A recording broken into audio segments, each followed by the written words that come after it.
All right. Hello, everyone. Welcome to the alaracanfieldshow, the Awaken to Happiness Now global series. Thank you so much for being here with us today. This is the spring summer series. And today we have Omaji Andaria with us. We're going to be talking about moving into the flow and retiring lack, remembering who you are as one with source. And this, so some of what we're going to discuss is talking about retiring lack, struggle, separation, our ways of being, remembering who you are as one with source, both consciously and unconsciously. Running and rewiring your energetic fields to function from oneness and flow is what some of the processing that's going to be happening in the background.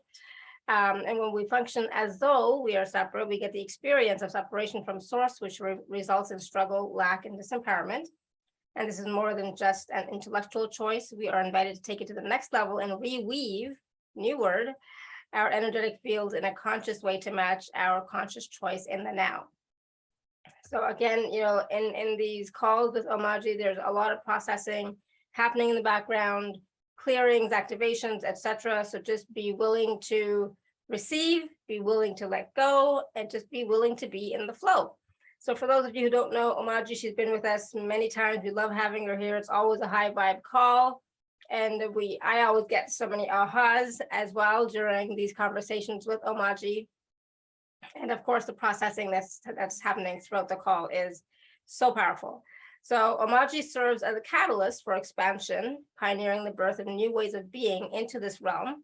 She lovingly serves to remind you of what you really are beyond the limitations that you are currently perceiving, so that you can remember and embody your oneness with source, your infinite sovereign self, and your capacity to choose from infinite possibility. In collaboration with the Council of Light, your higher self and guides, Omaji holds a safe and sacred space for lifetimes of distortions to lift and transform, including old programs and patterns that are no longer serving you, reinterpreting misperceptions of self and others, gently releasing emotional and energetic trauma, and restoring truth on a conscious and unconscious level.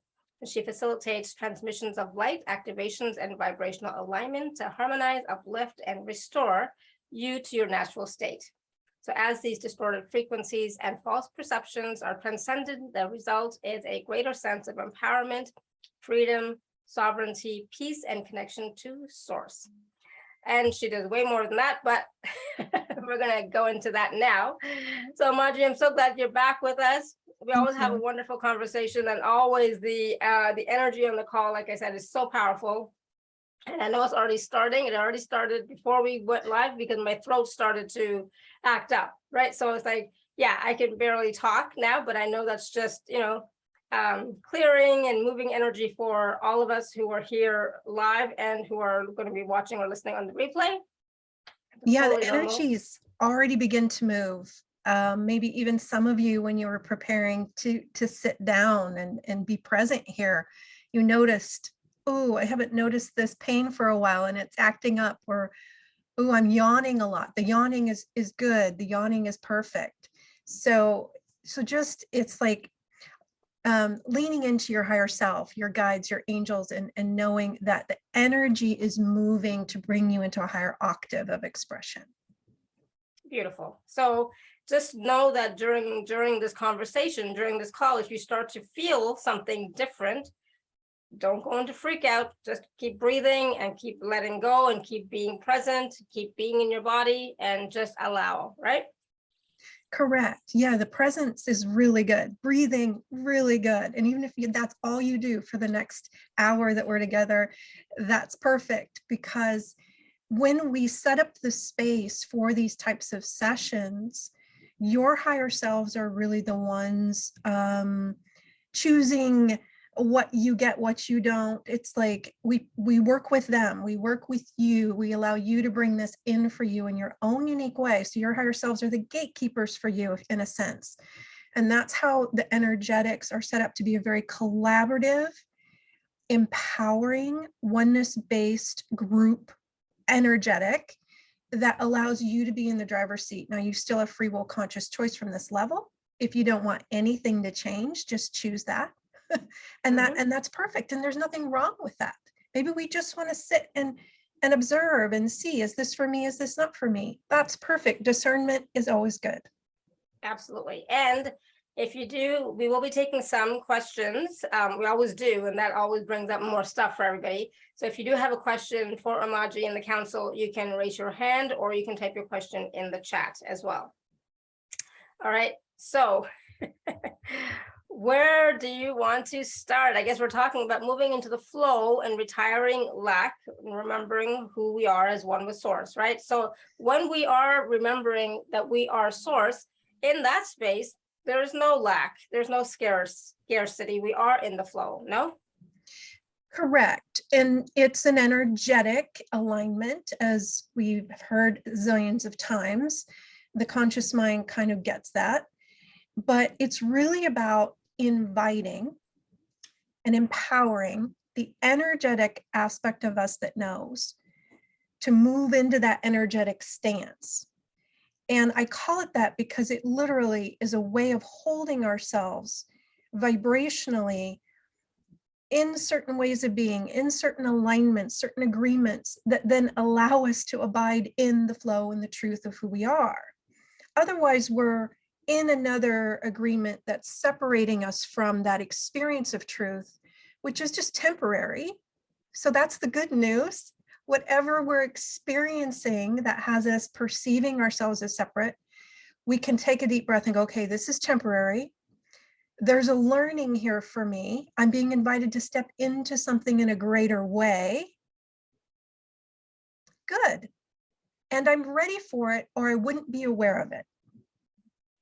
So those are all very empowering ways to perceive a challenge or an experience that we're maybe in a struggle with, which I've been there. I get it. I've been doing this work for myself. The guides and the Council of Light have supported me in doing this work for myself, which is why I'm able to now share it with others in a way that I can give it language, right? It has meaning. It has a tangibility about it because I've also lived it. I've used these tools, and the tools continue to evolve that the Council of Light shows me and has me work with.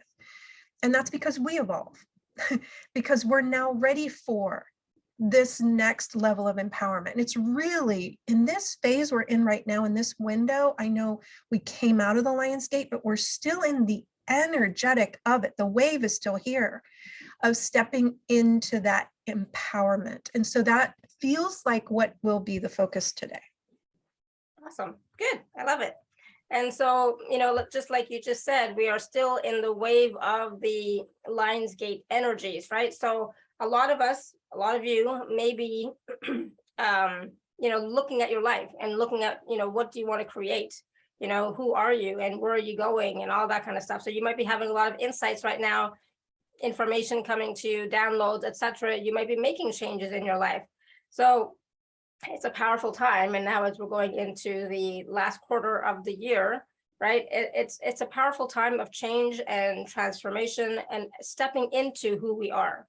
Correct. And this time is about us kind of taking our seat, if you will, in the empowerment of who we are and claiming that next level of what it is we're after with regard to more honoring of us, more self-love, more freedom. And each of us will have our own unique way of connecting to that. Like, what is my next level? What am I ready for now? And these next 3 months, really 2.5 now, through the end of October, I can't do math right now, I'm altered, but whatever that is, through the end of October, we're really in this wave that the Lion's Gate instigated. It was an initiation point for it. It's like moving through a gateway to a new world. You can think of it that way. And I know we're in that collectively in a massive scale in a whole nother way. But as individuals, we can also use this time as a really potent wave to ride into our next level of highest potentials. And so when we crafted this kind of session and what we were going to offer today and what the special offer is going to be, it's all related to being able to claim that, being able to let go of anything holding us back and really stepping into it, remembering that it's possible first. Remembering who you are as a beautiful being of light that has infinite potential, infinite choice, infinite possibilities. You are the one choosing for you. No one else can. and to claim that seat of power back in such a way that you use this time that we're in. It's really harnessing the potency of this wave, and you get on your surfboard and you ride it, and it can be a very exhilarating, beautiful, sacred time of rebirth. And so if you're willing, we'd like to support you in moving into that state of welcoming. It's like almost a relationship with this period, this time, that is the most empowering for you, that is the most honoring, that is the most conducive for you harnessing these heightened potentials that are available. Because we recognize that many of you have been doing very deep levels of work for years, eons really. And what we recognize is that there can be this point where we get tired and we think, oh my gosh, I've been doing this for so long. When am I going to have the breakthrough? When am I going to reach the pinnacle, if you will, that I've been really striving for? And what we would say to you is, if you were in a marathon, if we use that as an analogy, don't quit in the last leg of the race. You are so close to everything you've been inviting for yourselves. And so it's about using this time to get even more determined, if you choose, more determined to have it, to have you, to have your freedom, to have your flow, to have your abundance, to have your joy, to have what you are in truth. And that is another wave you can ride that is like a dragon. You're flying through this portal, this gateway into the new. It's potent. So we would invite you into that in your own unique way, to begin to move into your own perception of remembering what's possible for you and remembering you have choice. Because part of the disempowerment comes when we think we don't have choice, or our choices don't matter, or we don't matter. And then we start to feel defeated and like, we're never going to get there, or we're not enough. And so we're going to bring in some energetic downloads to help lift that up and out of your energetic fields to the degree that you're ready to let it go, activating all vibrations of those spiritual lessons in the appropriate order, timing, and dimensions. And deep breath in.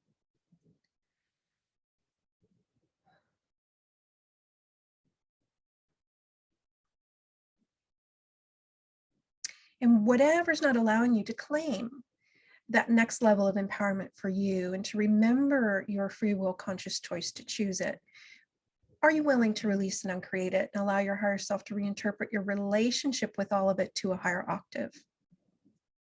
And we're going to invite the body, David, into this as well.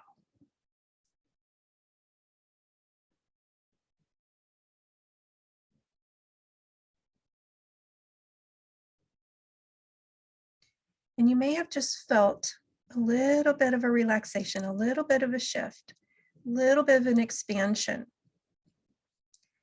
And now you're more in the flow. And so even if you're not consciously aware of it yet, recognize that part of my role is to witness the shifts, to witness the changes on your behalf. And yes, gentle, graceful expansion. And why do we do gentle, graceful?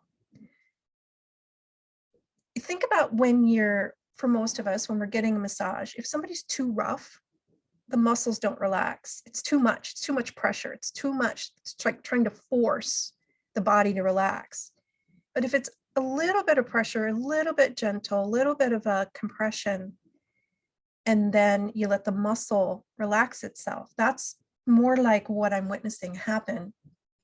It's a gentle relaxation, a gentle remembering more of who you are, and then you can maintain and sustain it.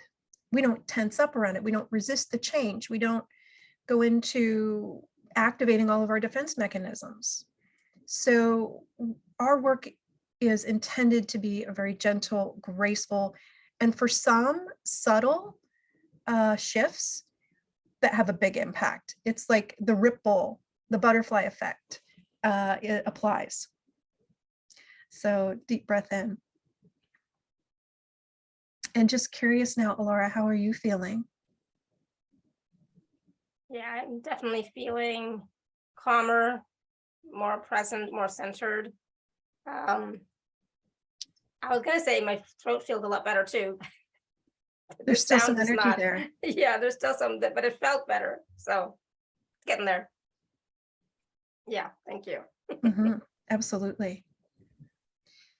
Yeah, so, when we talk about empowerment, it's interesting how a lot of people associate that with the solar plexus.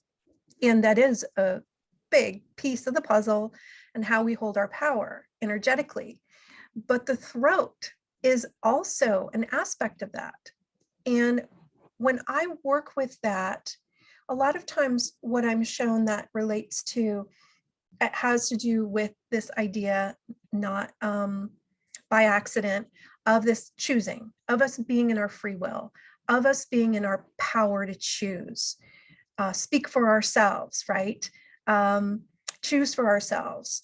And so what can happen is over lifetimes, we can accumulate energetic baggage in a way, but that energetic baggage is there to remind us to activate vibrations of spiritual lessons.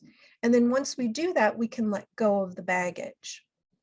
So we're going to do an energetic process to help us all in kind of cleaning up that energetic exchange with regard to power, where we may have actually in other incarnations, or maybe in this one, given others responsibility to be the chooser for us, maybe in a certain type of culture or marriage or social structure, there was this assumption that we did that we were subjective, that we were to give away our the authority of who gets to choose for us, that it wasn't ours.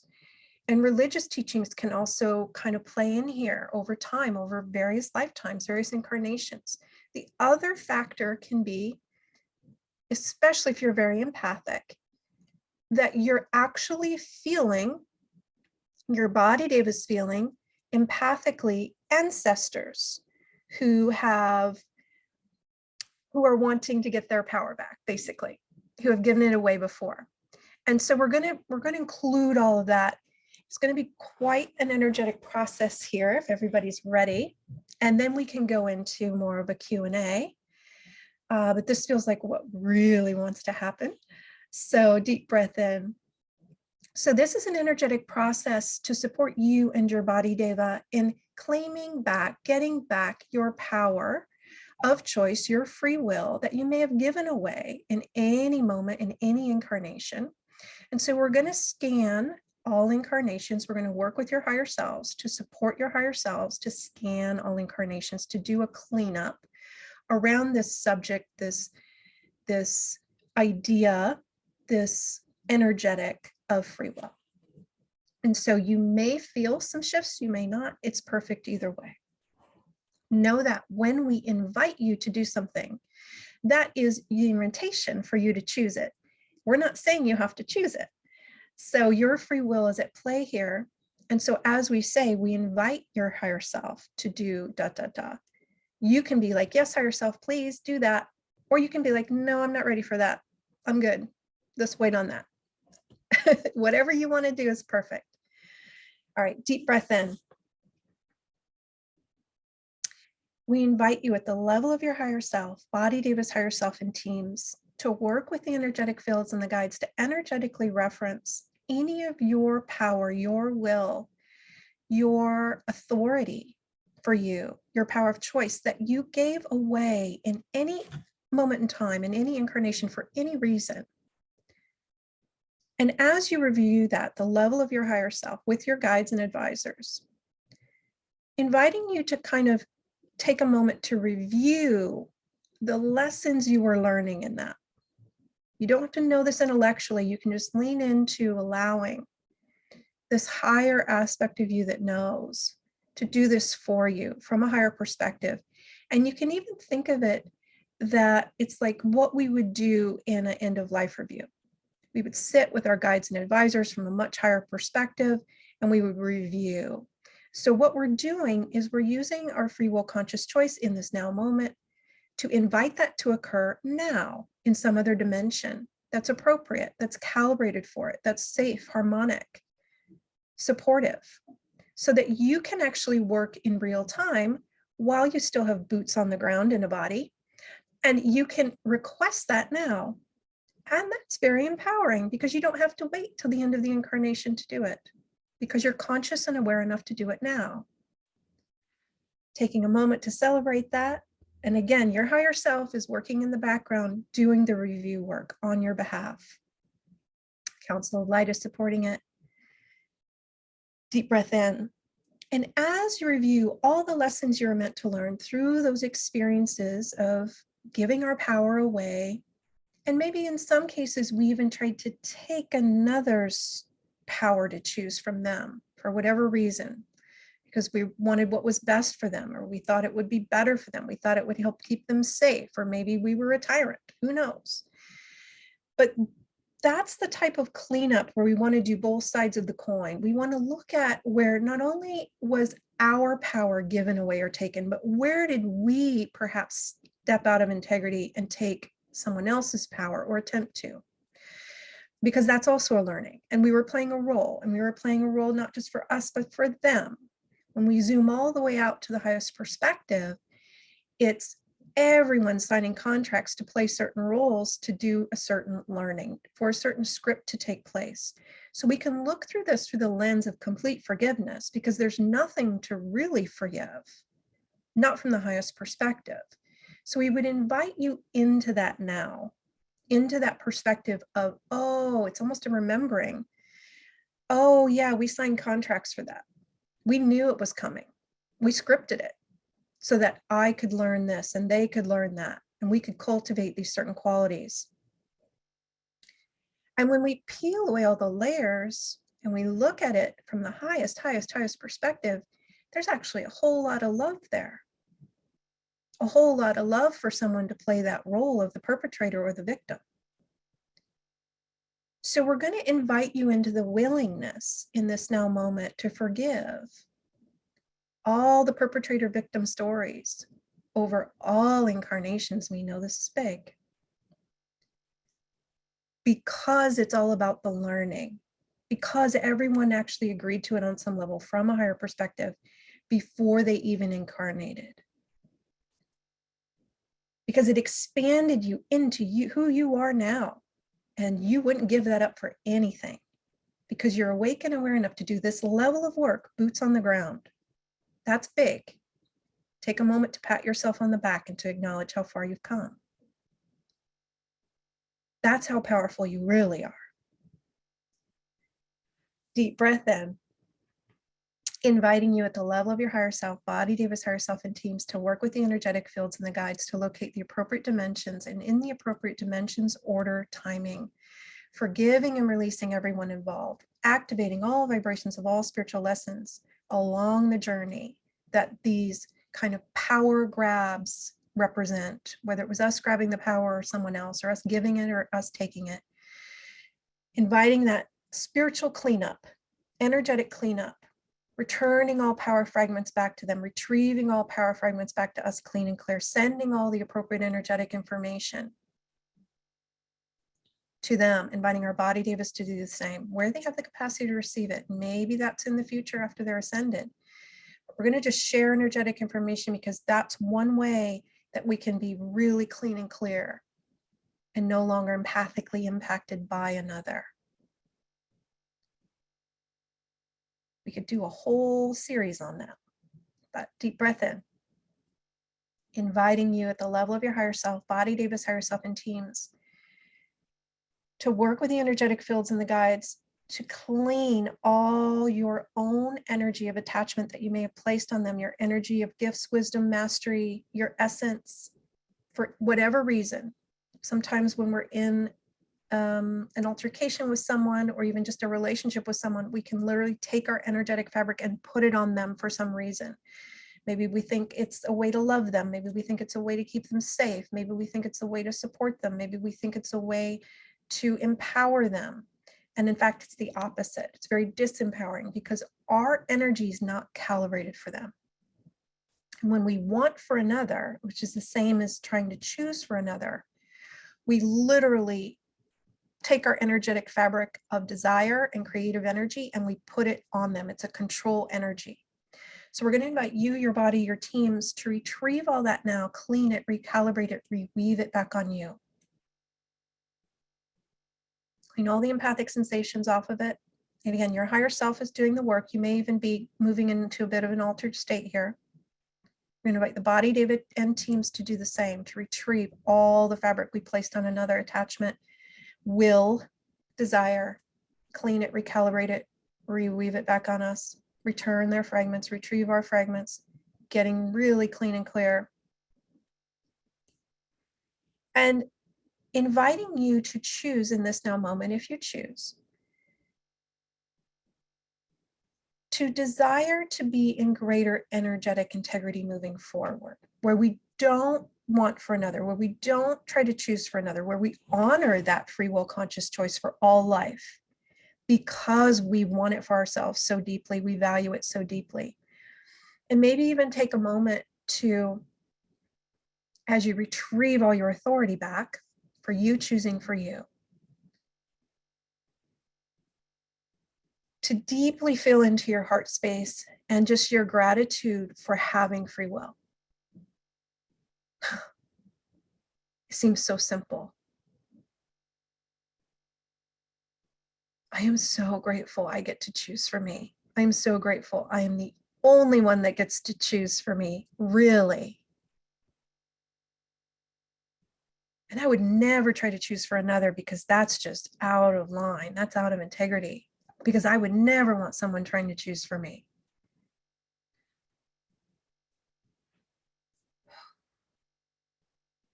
And you may even wish to imagine you stepping back in to your own crystalline castle chamber, sitting on your throne, taking your seat in your own authority once again.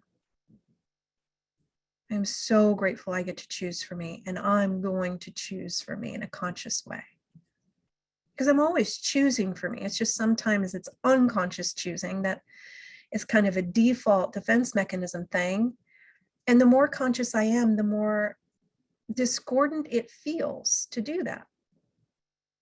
And so the more we start to become uncomfortable with something, it's an indicator that we're ready to shift it. It's an indicator we've outgrown it. It's an indicator that we've awakened more to a place where we can welcome the next level. So just inviting each of you to do that in your own unique way.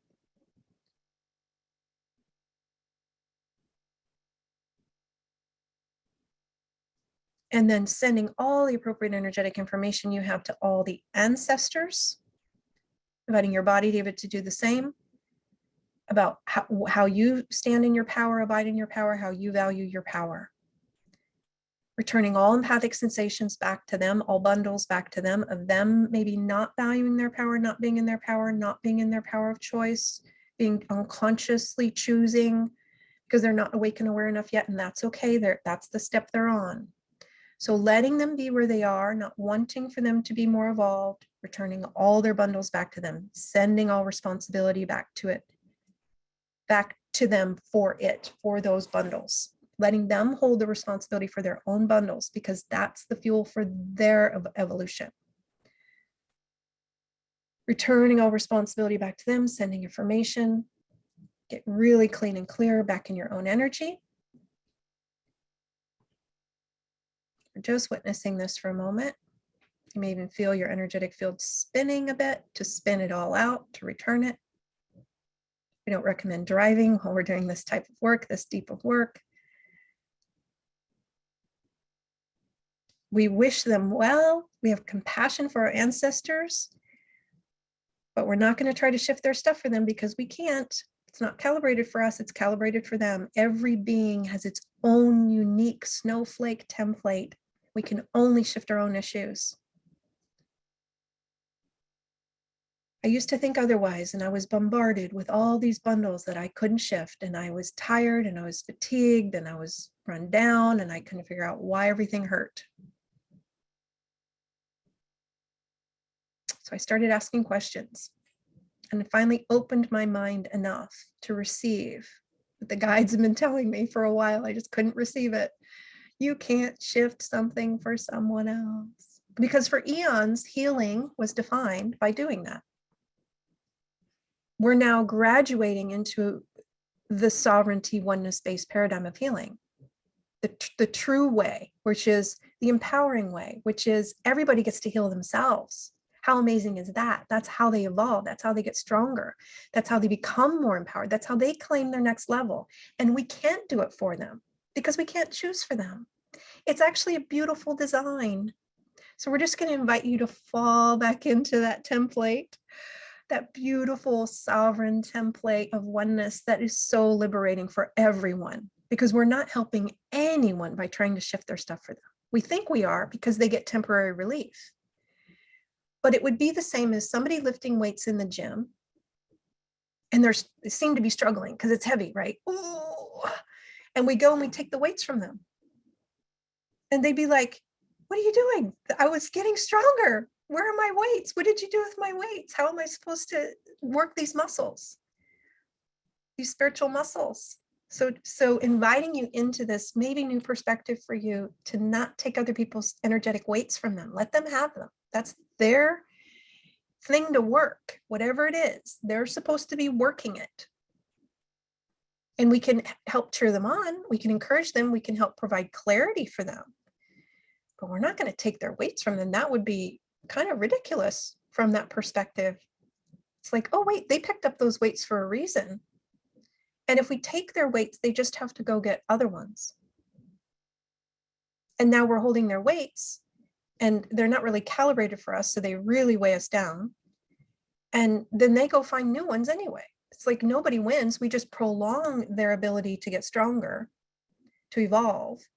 And now we're disempowered and struggling because we're trying to shift something that doesn't belong to us that we cannot shift. Or our body devas are doing that. So deep breath in, inviting a balancing and stabilizing of all the energetic fields. We're just doing a check-in here. See how everybody's doing.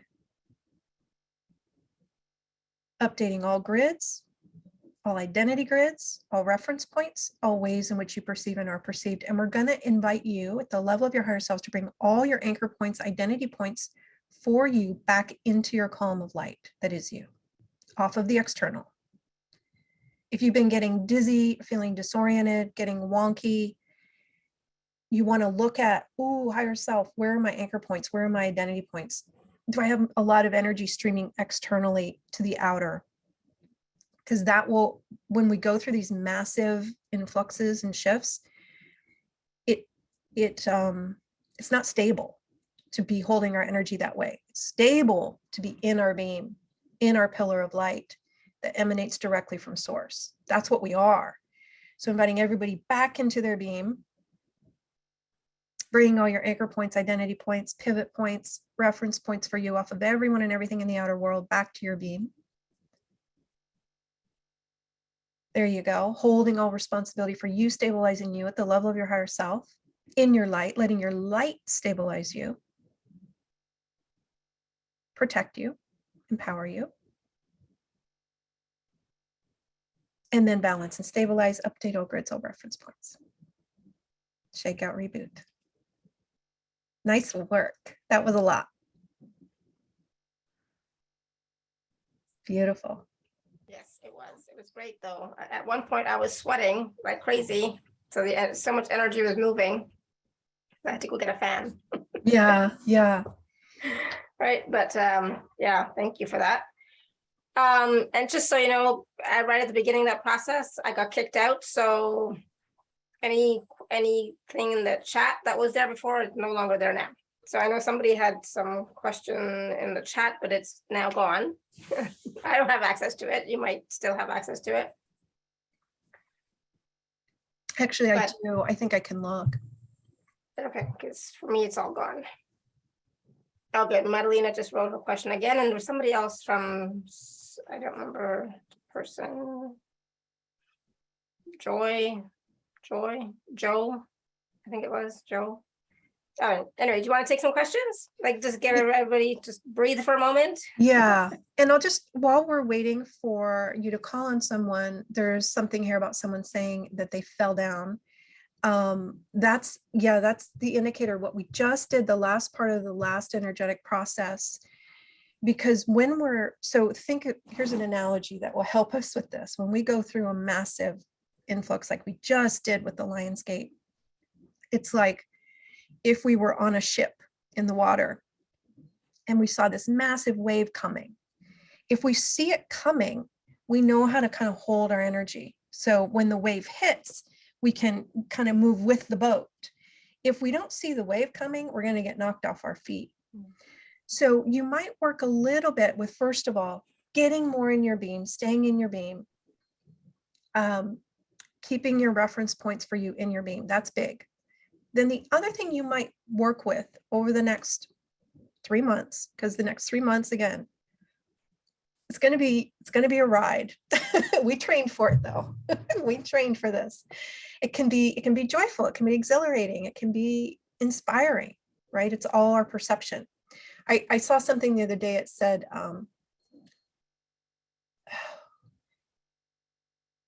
that something that happens to us can be perceived as either an ordeal or an adventure based on how we perceive it.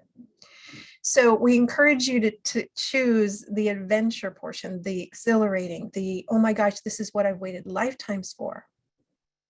And what you can work with in these waves, these incoming waves, is to invite you at the level of your higher self in your body, Deva, maybe every morning when you wake up, to feel into the energy coming onto the planet and to orient yourself appropriately. And the thing is, I just felt it happen. As soon as we intend it, we've made the request. We've asked our higher self, the part of us that knows to do it for us, our body devas to do it for themselves. And then it's literally equivalent to looking on the horizon to see a wave coming in and orienting ourselves so that when the wave hits, we're good. So I encourage you to play with that, to invite your higher self, your body's Davis higher self, maybe every single day, because again, this time there's a lot happening. At least once a week, but I do it every day to calibrate for the energy coming onto the planet and to orient appropriately. Good. Awesome. Thank you. All right, so I think most of the questions that were gone are back down in the chat. I know Linda had a question. She raised her hand. Linda, you there? Hi. Yes, I am. I'm here. I was clearing my throat the same way you've been clearing yours. It's Right. funny. Yes, I have a question. There are different waves of like sound and energetic waves, like the 0 point and then the scalar waves and then the quantum waves. And like, which part is this for all of us that's coming in? I mean, yeah, you're saying we're connecting to the higher self, but like, what kind of wavelength is that? Is that clear, or I don't know? I mean, kind of, I don't really work that way. As far as like gauging or quantifying, I'm actually the opposite. Okay. I feel into things and I can feel the frequency and I can feel the expansion when I go higher. But the higher self, to answer that question, what I connect to that as is you as a being of light are a divine spark in the heart of source. Similar to kind of a ray of light that emanates from the sun. And that divine spark emanates, it radiates out from source. And from that origination point at the divine spark level, you have a higher self. You have an aspect of you that resides at that level of just knowing oneness. And it's never left and it never will. And it has access to all information, every moment you've ever lived, every breath you've ever taken. And so when we lean into that part of us to do the work for us, it's like if I were to ask my left hand to do something for me in the physical realm, it's a part of me. I'm asking this part of me in the higher dimensions, basically as high as you can go, source level, to do the work for me on my behalf. And I don't know if that answers your question, but that's where the energy wanted to flow. Okay, sounds good. Thank you. You're welcome. Thank you, Linda. All right, Sarah, you want to unmute yourself? Yes, I do. Thank you. I really just felt those wonderful meditations and work that you just did, and I concentrated on it a lot. And I put a note in that at the end, the column of light turned into a rainbow. Beautiful.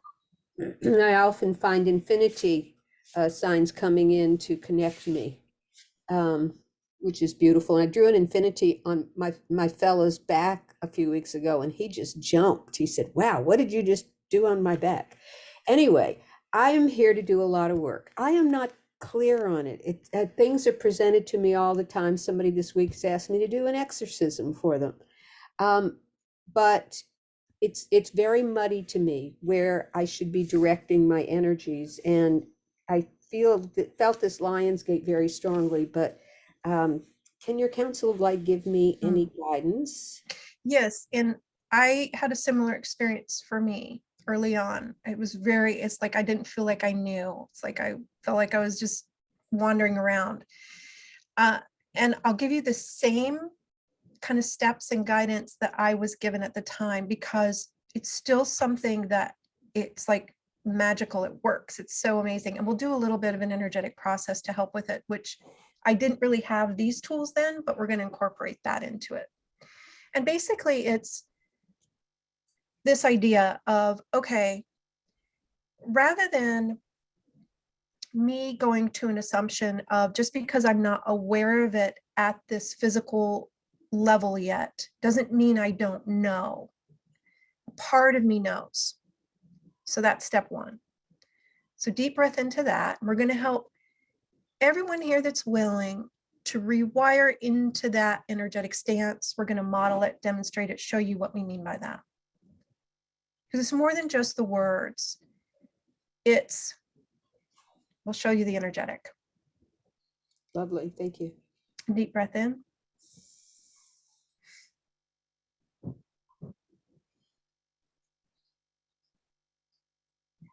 There's a layer of connection, empowerment, trust,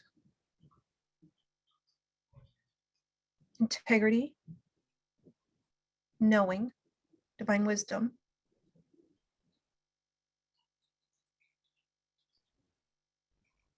I don't know, I have words for some of it. And for some of you that aren't feeling your way through, use your imagination in your own unique way, and it might just be impressions of ideas, but imagine yourself sitting in a particular dimension, in a higher dimension, sitting across from your higher self. And first, I would recommend just exchanging energetic information far beyond the mind. No language.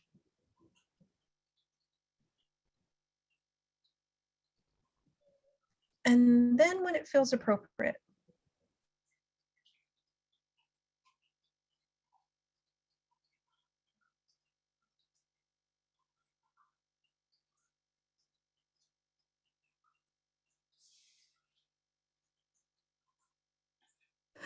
hello, that must have been big. Can you all hear me? Yeah. Okay. So this is big for some of you, which is why that just happened. You need to do a little reset, energetic apparently. So as you imagine sitting across from your higher selves, exchange the energetic information first, far beyond the mind. And then when it feels appropriate, you can ask your higher self the question. And the question for this particular subject that I was shown to ask is, what would you have me be? Recognizing that this is a higher aspect of you. It's not a being separate from you with a separate will. This is a very deep, majestic part of you that knows everything about you, it knows your heart's desires, it knows everything about you, and it wants nothing more than for you to thrive and to be all that you can be, as they say. So asking the simple question, what would you have me be? And then not needing an intellectual response. Needing a response in words. You might even be given a gift. It might even pass you, your higher self might pass you a note or a symbol or a sacred shape, something that makes no sense to the conscious mind. Maybe there's a wave of color that comes in. Maybe it's just a peace or a sense of lightness.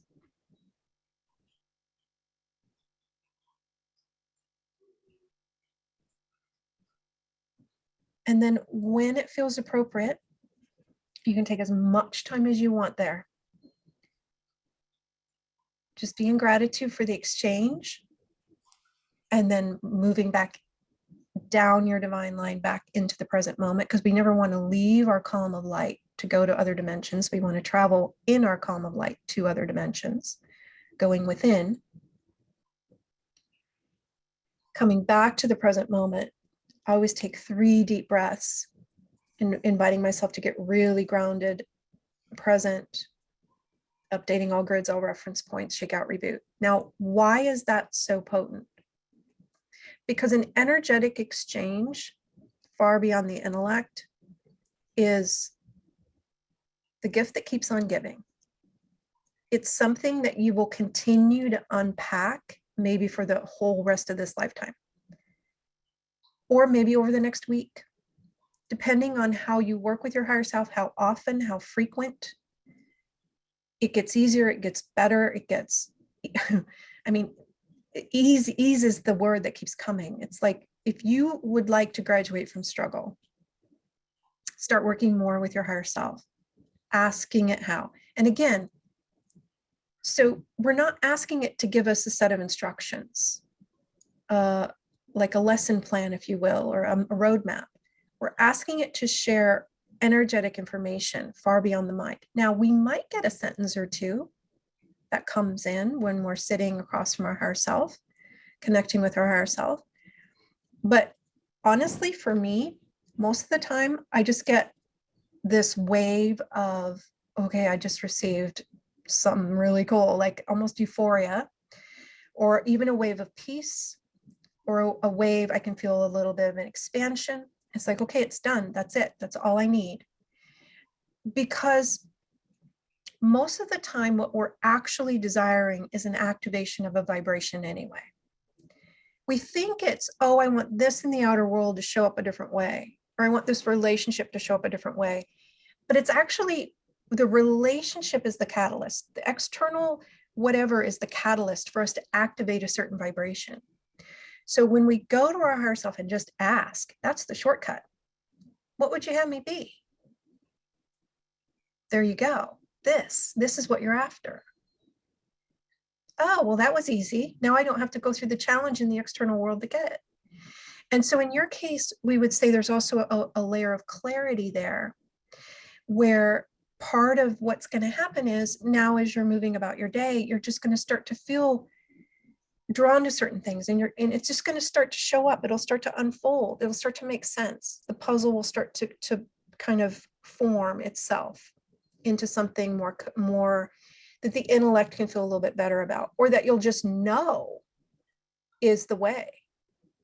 My journey was, most of the time, I was just following my knowing, and none of it made sense to my conscious mind, my intellect. Thank you. But we each have our own unique way. Right. I do try to follow my knowing, and I check in every day, but that felt very beautiful. And my higher self is sitting there glowing in a column of gold light, and I'm sitting in a column of silver light. So Perfect. thank you so much. You're welcome. Good. Awesome. Thank you, Sarah. Yes, that was nice. Yeah. And you mentioned peace and euphoria. Yeah, you can perceive that. You can have that. You can experience that during that little, it was a short process, so be willing to receive. Yeah, because I Um, used to sit in that. I used to sit for a while. Like sometimes it would be 5 minutes, sometimes it would be 30 minutes. Yeah, but it doesn't have to take, a long time. Correct. You can even Um, ask for it to be done in dream time. True. You can. If you're someone that's so busy that you just like during the day, it's like, I just can't find time to do this. Ask for it to be done in dream time. Your asking is the choice. It's so potent. And what we do is we forget to choose it. For sure. Yeah. Madalena had a question in the chat. She wants to know, what is the best place energetically for her to move to now? Should I stay in Canada or move back to Romania?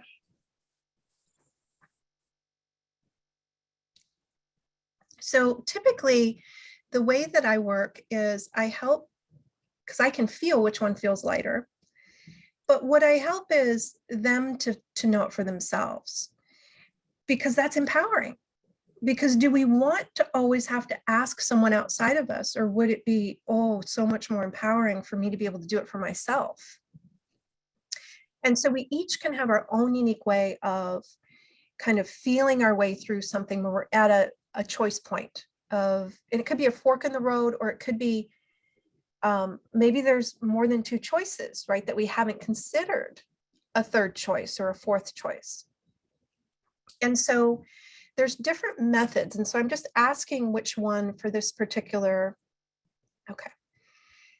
So one of the ways you can work with this is to feel what feels lighter to you.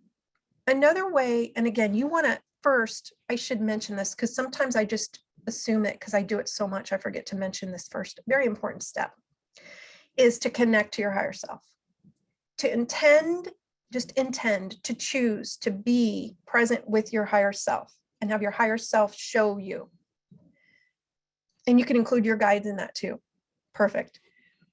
But it's not just you doing it from this level, because then we're acting as though we're separate. We're acting as though we're behaving as though we don't have access to these infinite resources that we have access to in our river of light, in our beam of light. We just try to act like this small self who's on an island and has to fend for themselves. And that's not reality. If we identify as that, then that will become our experience. But so we want to first identify appropriately in our beam of light. Oh, I'm fully connected to my higher self. My higher self knows everything. It can see into the future. I can even ask my future self 2 years from now to join the party and to share energetic information with me and to show me in collaboration with my higher self, my guides, what's most appropriate for me. You can invite whoever you want to the party.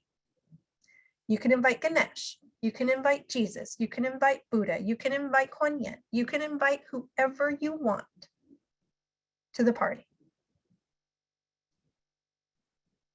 And you can have them all surrounding you in an appropriate dimension, sharing appropriate energetic information, guiding you. And you can just say to them, will you show me the appropriate? What's the highest, best good for me? Is it this, or is it something else? And you can feel your way.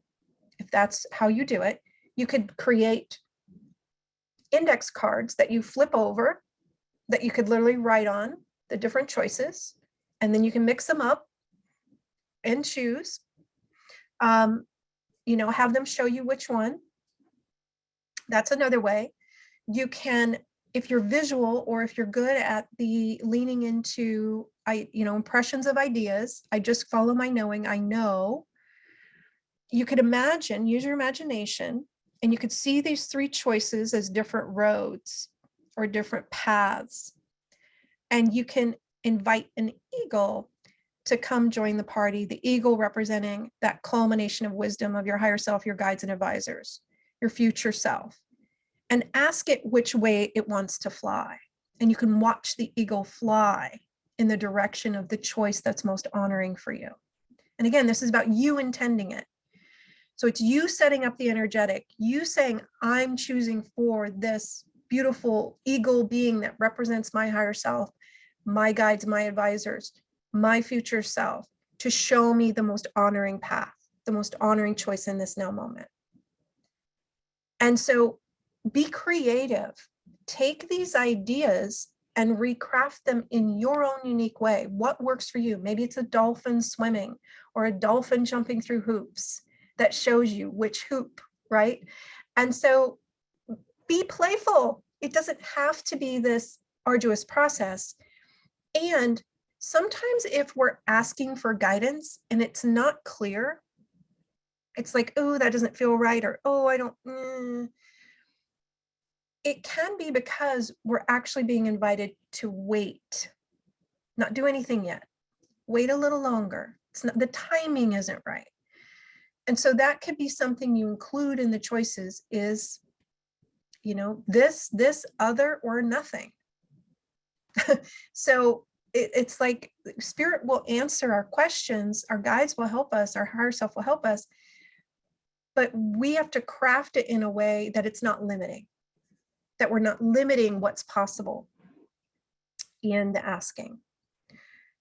And so we just invite you to feel into that now, and what your method, what feels the most honoring, and what do you get as an answer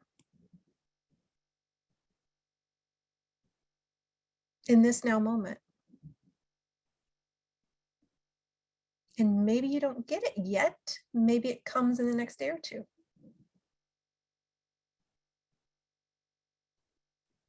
The clarity starts to drop in.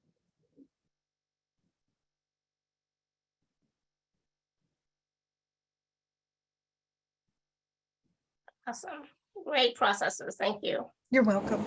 You know, and that's the thing, it's like, be open to receiving the answer in some way, not the way that you want it, right? It's going to come to you if you ask the question from your heart without an agenda. If you ask the question sincerely, the answer will come to you in some way if you're willing to receive it. A lot of times we get hooked into or stuck into one way. I want to know the answer this way, and I really want the answer to be this, but Right. you know, but I'm not sure, Yeah. but I really want it to be this. I want to guarantee.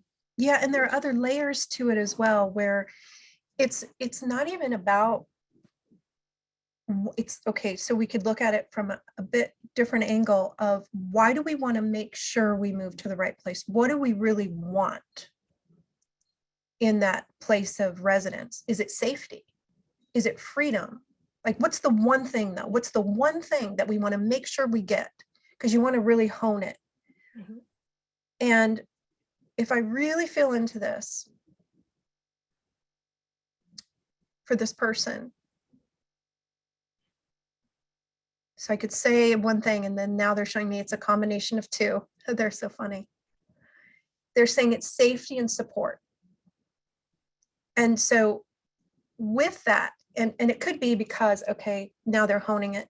They're saying because the soul is after a certain quality and the body deva is after a different quality. So one, you know, in that combination of the team of the soul rider and the body deva, one wants the support, one wants the safety, which are very complementary. So when we can identify what it is we're really after, what we really, really, really, really, really want in all capital letters is the support and the safety. It's not about where we live. It's, oh, I want to be safe and supported in this particular case. And in someone else's case, it might be free or empowered or loved. And so when we can identify what it is we're really after, the core need, we can get that wherever we are in our pillar of light.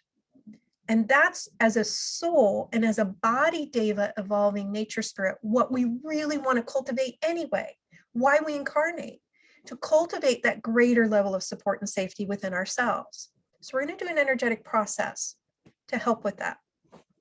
So we invite you at the level of your higher selves, body devas, higher selves, and teams to work with the energetic fields and the guides to energetically locate all the reference points for safety and support you've placed externally, maybe on a place you live, the home, the partner, the job, the bank account, the external conditions, inviting you to retrieve all your reference points for safety and support off of the outer world, back into your beam of light, your calm of light, where the safety and support actually lives in infinite abundance and flow. When you reference it where it lives inside you, in your river of light, it's source energy, it's pure support, it's pure safety, your infinite supply of both. You can retrieve all responsibility for having the safety and support off of everyone and everything you may have given it to in the outer world, trying to get it from the bank account, the money, the job, the condition, the place to live, whatever it is. The family, the tribe. Retrieve all responsibility for your support, your safety back. Hold it at the level of your higher self.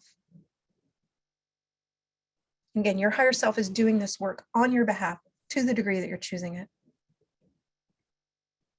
Body Deva, same for itself. Body Deva is doing this for itself. It's a nature spirit of earth, has its own consciousness. We're going to invite the teams to do it too. Everybody get all the responsibility back for you being supported and safe. Off the job, the money, the career, the house, the conditions, the family, the tribe.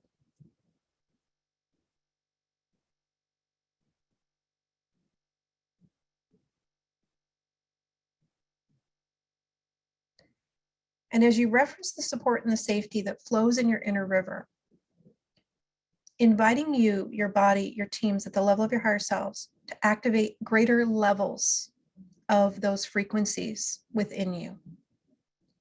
You for you, your body for itself, your teams for themselves. So it's literally like turning up the volume, amping up that vibration of safety that is of your essence, that only works for you.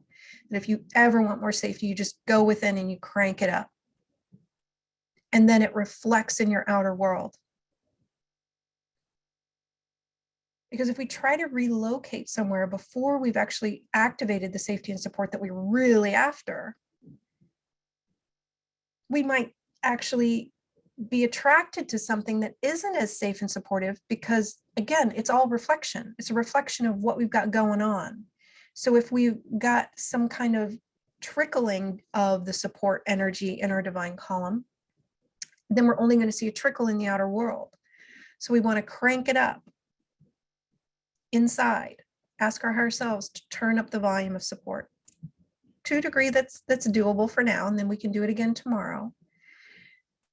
But we need to calibrate to the new levels of support and safety before we go to the next level.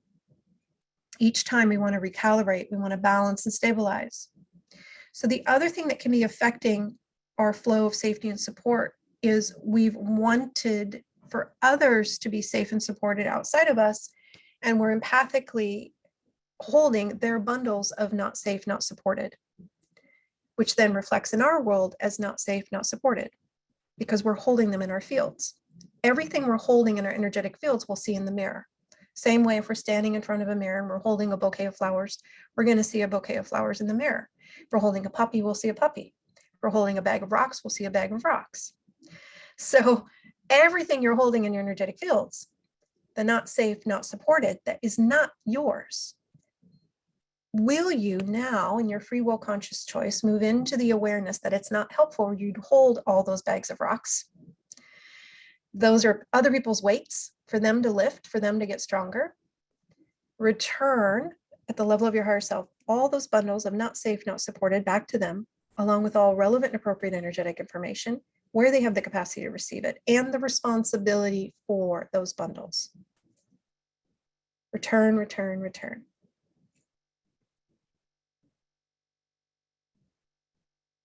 And also anywhere where you're holding any bundles of other people feeling disempowered, since we worked that piece earlier, we did the ancestors, but let's do everyone else, returning all those bundles back to them, sending appropriate energetic information, getting all your energetic fabric of wanting off of them, anywhere you wanted anyone to not be disempowered, to not be, it's like to not be not safe. So it's like, I want you to be safe. I want you to be supported.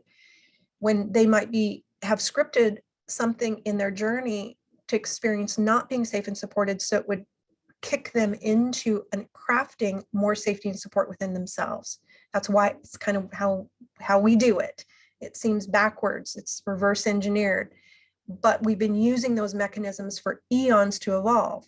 Now, when we become awake and aware enough, we can start to use these mechanisms. So take a moment to celebrate how awake and aware you are, that you can do this in a conscious way, that you no longer have to roll around in the not safe, not supported in order to activate more safety, more support within yourself.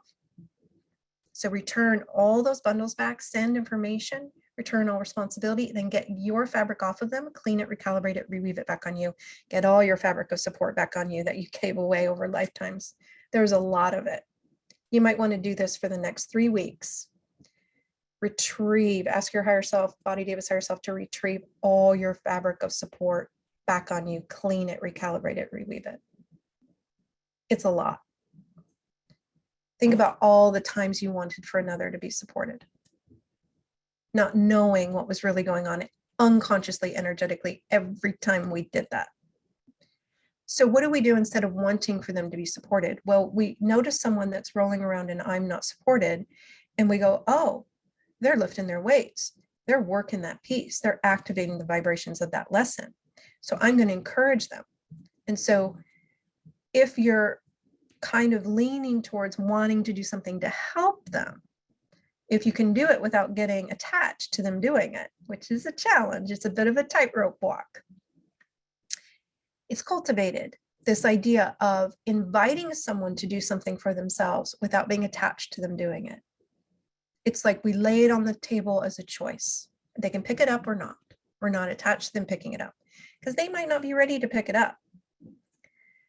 And so with this layer, it's okay, well, what they're really after is to activate more support within themselves. So I can make a request and can invite their higher self to do that for them if they're ready, if they choose, but I'm not attached to them doing it, and then walk away because that's it. And the thing is, we underestimate the gift that is, the blessing that is for them. We think, oh, well, that's nothing. We didn't really help them. Oh, but you did. You did in a big way. You actually helped make a request on their behalf for what they're really after.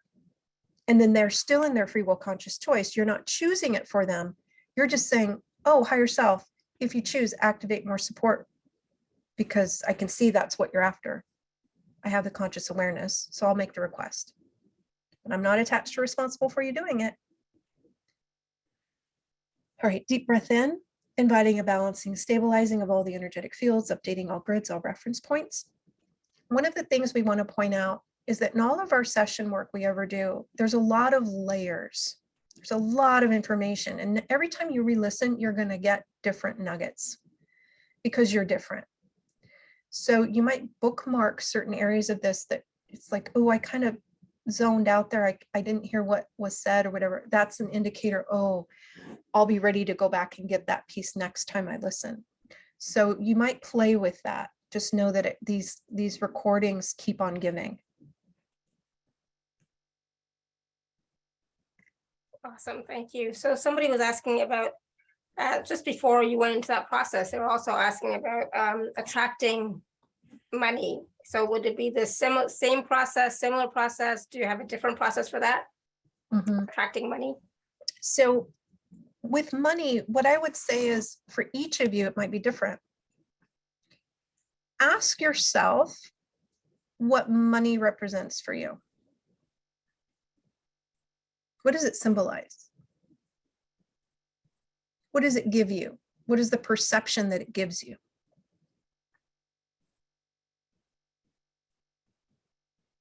And it might be different for Body David than it is for you as a soul. And that's something that over time we develop discernment around. But for some, it's freedom. And for some, it's safety, support. In some cases, it could even be love. It's how I get love.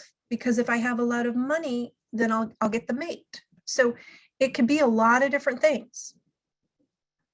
So each of you are going to have your own unique experience.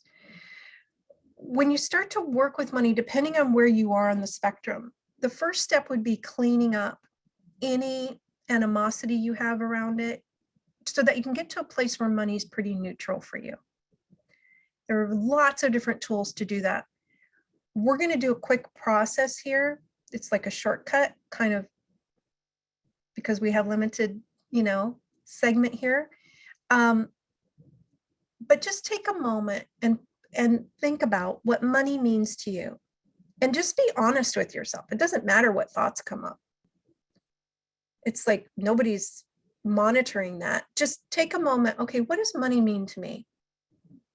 And as you lean into that, just desire and courage to really be fully aware of what's running, consciously or unconsciously. We would invite you into the choice. Are you willing to release all the meaning you've given it? That's not empowering. That's not true. That's not loving. That's not aligned with who you are. And then we're going to invite your higher selves to support you in that, in a higher realm. We're going to do this for the body devas as well. So again, leaning into what does money mean to me? And are you willing to release all the meaning you've given it? And just letting the mind go, whatever thoughts arise. And whatever doesn't allow that, we release and uncreate it.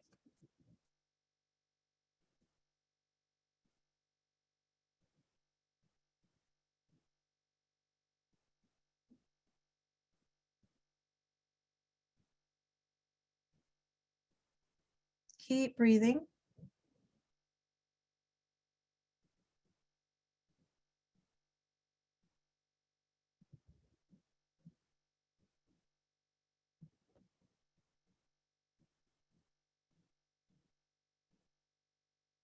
And now try to think about money and just see how it feels, if it feels very different.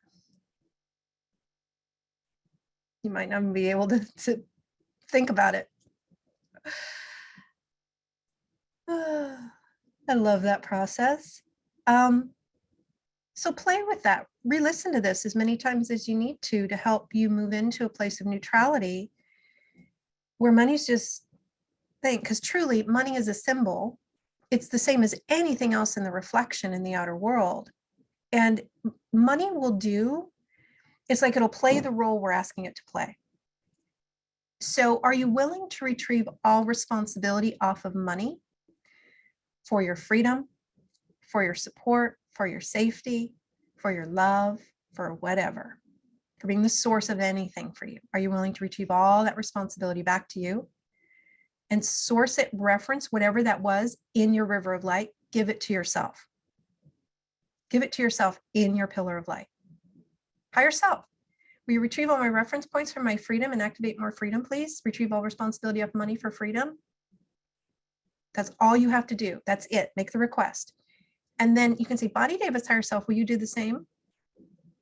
So that your body deva is coming with you in that. And again, it's a choice for the body deva, but 99% of the time, the body deva will follow what you do. If we ask, we have to remember to ask. Deep breath in.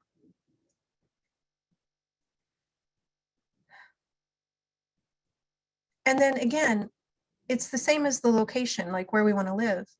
Whatever the money represented for us, that's what we're really after. So thank you, money, for showing me I want more freedom. Let me just go get it. It's in my river. It's right here. It's not separate from me. Can you feel how if we decide that money is the source of our freedom, that's disempowering? We've literally just given our power away. Because not only is money not the source of the freedom, now our energy streaming out here on money, trying to get money to be this thing for us, to be the source for us, which is kind of abusive to money if you think about it.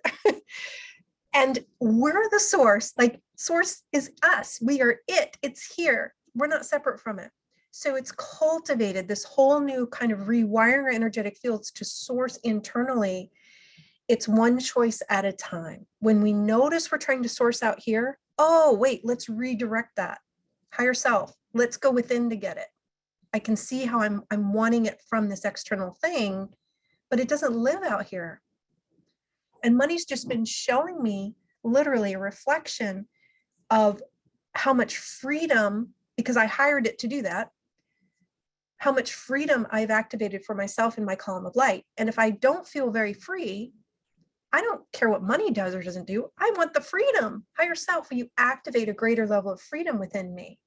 And do that every single day for a year till you feel like I got the freedom down, and then work another piece. Because slow and steady wins the race here with this. You've been working lifetimes just to become conscious and aware enough to do this type of work. Boots on the ground, real time. I'm awake. I'm using my free will conscious choice to choose exactly what I want more of in my river of light. I'm working with my higher self. It's beautiful. Like, how many lifetimes did it take us to get this awake and aware and this empowered, or we could let it be that easy? We don't need the struggle to evolve anymore. We're awake. So everywhere you're still using the struggle to evolve, are you willing to claim this new mechanism of just being awake and aware and in your free will conscious choice, working with your higher self to activate the next level of what it is you're after? Because then we don't need the struggle to wake us up. We don't need the struggle to evolve us. So you can invite your higher self to begin retiring that for you. Invite the body Deva into that same choice. And this may be a bit of a wavering thing that happens for a while you retire the struggle, because it requires you to step into this new mechanism in a consistent way. In other words, you have to start in employing the new mechanism for the old mechanism to fall away. And what's the new mechanism? Oh, I'm after safety. Let me reference it internally. Higher self, will you activate more of it, please? Let me hold all responsibility for me having the safety at the level of my higher self and not give it to something outside of me to keep me safe. No. Higher self, hold that, please. Body Deva, will you do it too? Teams, same. It's nice to include the teams because then you've got this whole group energy, everyone around you energetically, etherically holding that energetic stance, which makes it easier to maintain. Because what will happen is we'll do it today and we get it and we're clear and we're like, oh yeah, I would never give my power away. I would never make something outside of me responsible for meeting a need, because then I'm disempowered and I'm choosing disempowerment and I'm choosing separation, and I don't want that. And we get it. And then we go about our daily life and we start to forget, because 99% of the planet is not using this new mechanism. So we kind of start to fall into old patterns, what everyone else is doing. The more we interact with others, then we have to get back on the balance beam, back on the tightrope. Oh yeah, wait, I'm using this new mechanism. And so the more we can cultivate the new mechanism, employ it, they're saying, the easier it will be to retire the old, because we're really literally stating our free will conscious choice to commit to this new way of being. Shake out, reboot. Good. Awesome. Thank you so much. So yes, it is about doing the process, remembering to do the process, choosing to do the process every day, calling on your higher self, asking for the activation of whatever it is that you are desiring, asking for that every day or regularly. The more you do it, the easier it'll become for you to remember. And the more you do it as well, it'll become more stable in your energy field, in your column of light. So you don't have to ask as often. Am I right? Yeah, and it's about retraining our perception as well. It's like cultivating a new way of looking at it, a new way of relating to everything in the external world. That new way of seeing is cultivated. So we have to practice it. And with the idea of activations and downloads and all of that is amazing. But we also want to pay attention to the ebb and the flow, where we might be energetically full today. And our body devas might be energetically full. So maybe we do one process, right? Where we just ponder ideas about being one with source and how everything, all our needs can be met in our beam of light. So that we allow for integration as well, because in this process of evolution, integration is a very important part of the evolutionary process. It's expansion. It's like receive, expansion, integrate. Release, receive, expansion, integrate. Awesome. Good. Thank you. So it's a 4-step process. Hopefully you all got it. I know sometimes I speak really fast, but the information comes so fast. I have to make sure I can get it out before it leaves my brain. I hear you. All right. So Omaji, do you want to take a few minutes and talk about the package that you have for us this time? So if you are enjoying this session today with Omaji, it's been amazing. So many different processes, so much energy shifting and moving. You definitely want to work with her more deeply. And so then we have this package for you. I'm going to share my screen. 1 second. I think I'm going to share my screen. I'm going to share my screen. Share my screen. Yes. All right. So let's close this. Can you all see my screen?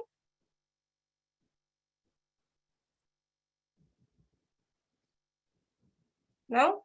Yes. Yes. Are you seeing the special offer page? Yes. Okay, because I'm not seeing the big green thing around it. So it's like, what's going on? All right, so there's 4 pieces to this package, right, Omaji?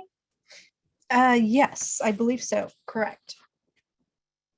So the let go of what's holding you back, elevate your relationship with the body and physical realm upgrade, 5D, and I think there's one more. And remember what you are, activation. Correct. So yeah, if we go back to the first one, the let go of what's holding you back, that was about a little over 90 minutes. And it's looking at, this is really about moving beyond any of those places and spaces where you felt stuck, that you haven't been able to shift it yet. It just hasn't moved. It hasn't shifted. I've been working on this for years and it's like, why hasn't it shifted, right? So we really dove deep into layers of looking at the different ways, because again, as we mentioned earlier, most of you have been doing a lot of really deep work on yourselves. And so it's like, okay, why haven't I been able to shift this? Probably because it's not really yours. That's the short answer. So we looked at the different ways that we were taking on things that didn't belong to us. And then we looked at body deva as well and helped to let go of the need to try to process stuff for other people. And one of the layers they're reminding me was anywhere we're actually holding the vibrations of others who feel stuck, trying to shift their stuckness for them.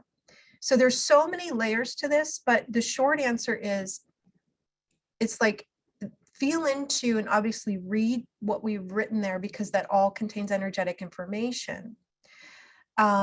And you can feel into whether or not that would support you. But it's really that idea of, okay, I've been feeling a little bit, and this relates to the next one as well. I've been feeling a little bit alone, disconnected, disempowered, not like, what's the point? Maybe a little depressed. This helps to address those layers and to begin addressing those layers. And then the next thing in the package, elevate the relationship with the body. That one's going to go a little bit further, bringing the body deva into the mix in a deeper way, and really helping you to cultivate a relationship with the body deva that's a collaboration, that's honoring, because you are in this evolution dance together. And there's a reason for that. There's actually a very potent reason for that, that when you begin working consciously with the body deva to support it in its evolution, lots of ahas, lots of those pieces start to shift that, again, we thought were unshiftable. We thought we just had to deal with. And most of the time, for many of us, if we've been doing this work for a while, it's, if we've had an issue that's been plaguing us, it's either that we're trying to shift something that is someone else's, or the body devas, or the body devas trying to shift our issue for us. So that this one helps us to cultivate that relationship with the body so that can become more clear. The other thing that happens with the body deva is the body deva, if you go to the next one, this is included in all of these, it's woven throughout really, because there's different layers to address. When we upgrade the body physical realm relationship, that's really about including, okay, what is the physical realm even for? What is the body? What is the whole thing with the body deva? But it's helping the body deva become more awake and aware of itself and shift its ways of being, where it's trying to get its needs met by processing other people's stuff. So an example of that, and again, this is just one example. This has so much in it. I can't even, like, it would take me 5 hours to explain everything that's in it. The body deva can be holding other people's stuff as a way to feel connected. And it can be using that as a way to try to get connection. And so what we do is we look at these different layers, and then we help the body deva become conscious and aware that it's doing it, because that's the first step, just like it is for us to become conscious and aware that we're doing it. And then we can invite the body deva into a different choice. And we can invite the body deva to start sourcing the connection, just like it does the freedom, right? We just like we did earlier with the freedom, within its river of light, directly from source. And when body devas remember how to source connection internally and vertically, and hold responsibility for their own connection, not giving it to the tribe, not giving it to others, then they'll begin to be ready to retire the ways of being that are codependent, where they take on other people's bundles to feel safe, to feel supported, to feel connected. And then we get that empathic benefit of not feeling the body deva rolling around in everybody else's stuff. And whenever us or the body deva is rolling around in other people's stuff, again, it's being held in the energetic field, so it's reflecting in our world. And so some of you might have been confused. It's like, why does all this stuff reflect in my world when I know I've shifted that? It's because you're holding Grandma Martha's bundle of it, trying to shift it for her. And it's still being held right in the fields, just like the bouquet of flowers will show up in the mirror. Grandma Martha's bundle that you're holding for her will show up in the mirror. So we look at these various layers, and again, this can be re-listened to time after time after time to address additional layers. The other piece that they want me to say, and I know this is a lot, but the other piece here with the body deva is manifesting. And so when we look at manifesting and we look at the physical realm and we wonder why, okay, I've done all these tools and these things to try to manifest whatever, why hasn't it worked? There are many times, until we're conscious and aware enough to uncross the wires, there are crossed wires between you and your body deva regarding whose responsibility it actually is to manifest in the physical dimension. And we're going to give you a little spoiler. It's the body deva's job to manifest in the physical dimension.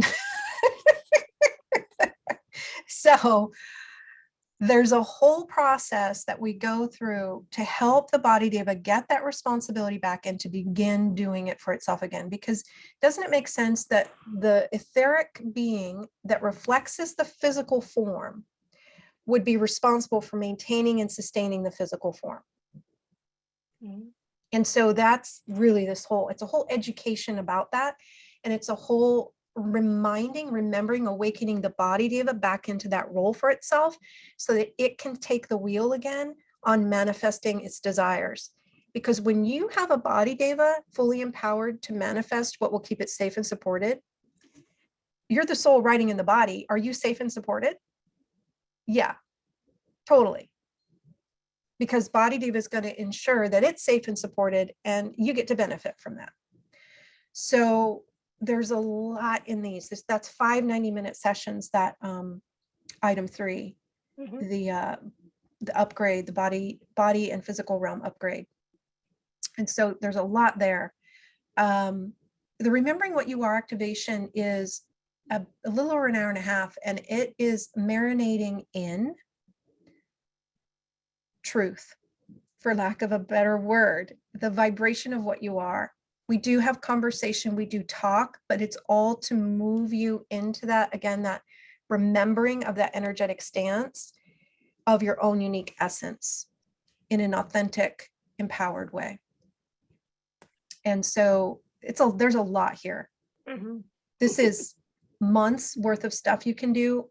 Literally, if you re-listen, like I would recommend, because again, you benefit each time. You could listen to this variations throughout a year and shift immensely. But again, this is about you choosing for you.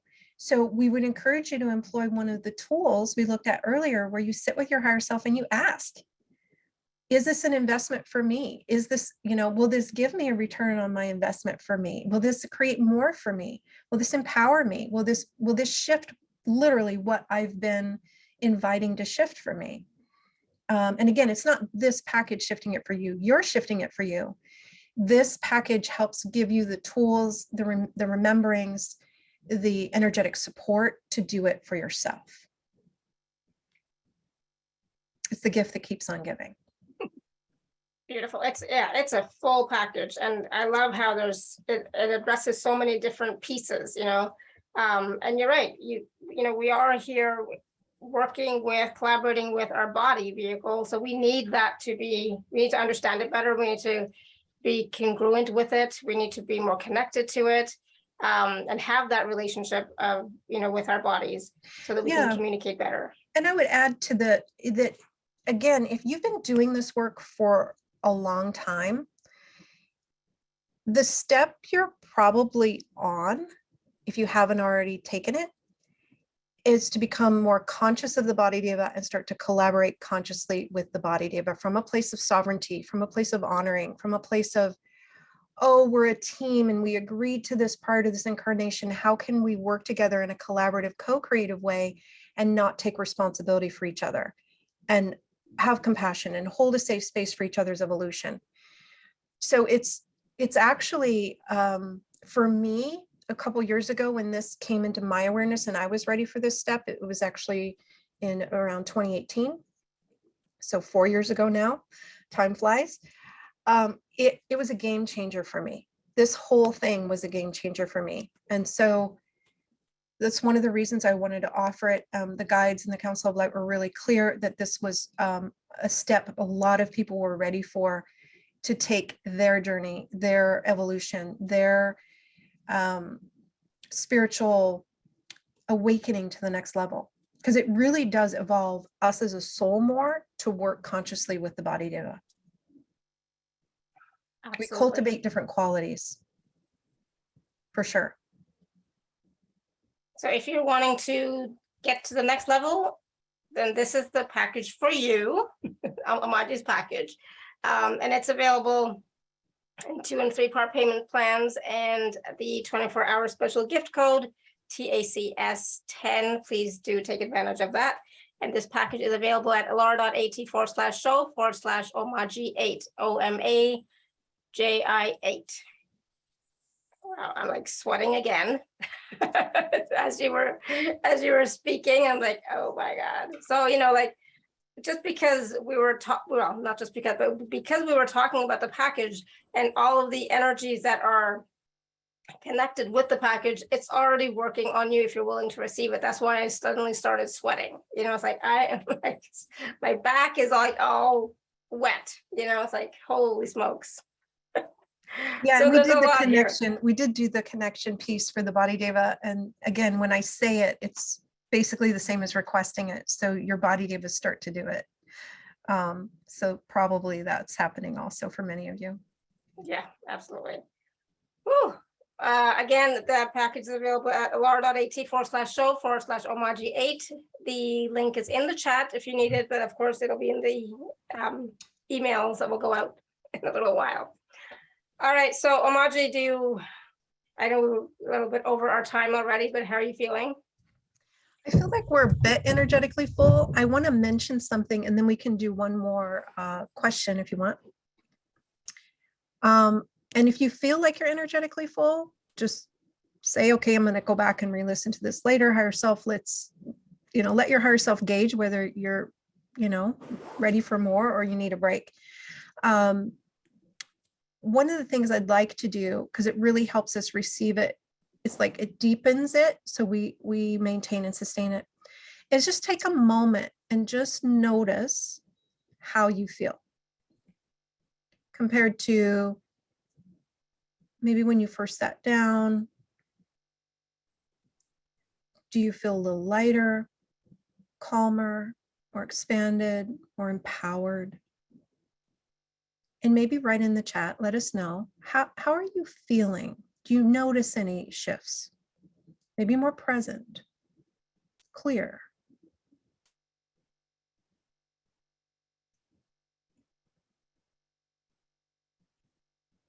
Maybe it's a combination of things. Guides are saying, maybe you feel a little taller.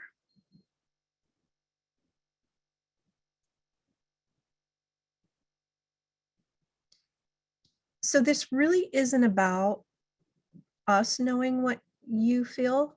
It's about you becoming aware of it so you can claim it more. When you become aware of something, you expand it.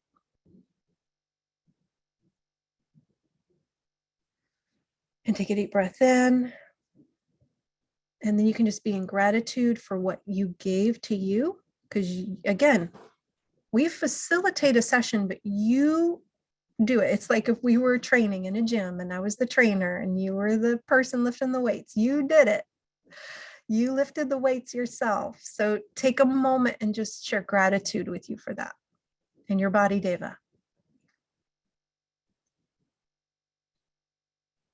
Good.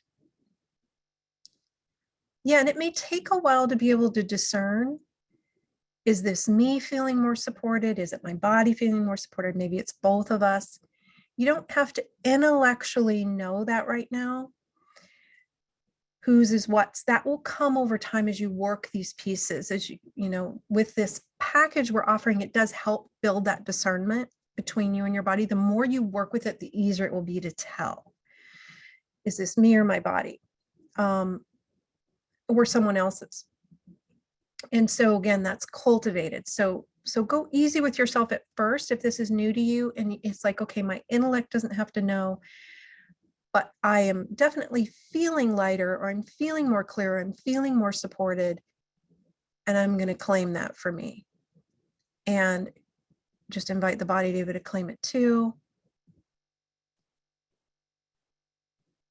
And the gratitude for it kind of anchors it in, anchors the reference points for it internally in your river, instead of this thing out here gave it to me. No, you gave it to you. Get it there. There you go. You gave it to you.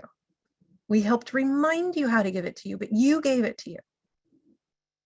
We're the reflection. We're the reflection of your wisdom, of your knowing, the part of you that knows. Part of you knows everything we say, and it steps forward when we begin to talk. It's so cool, actually.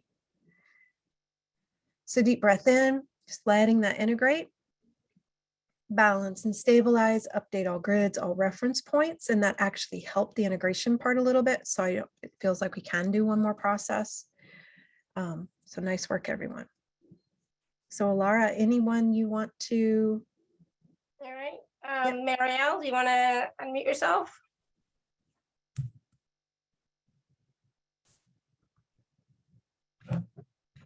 Okay, I'm done.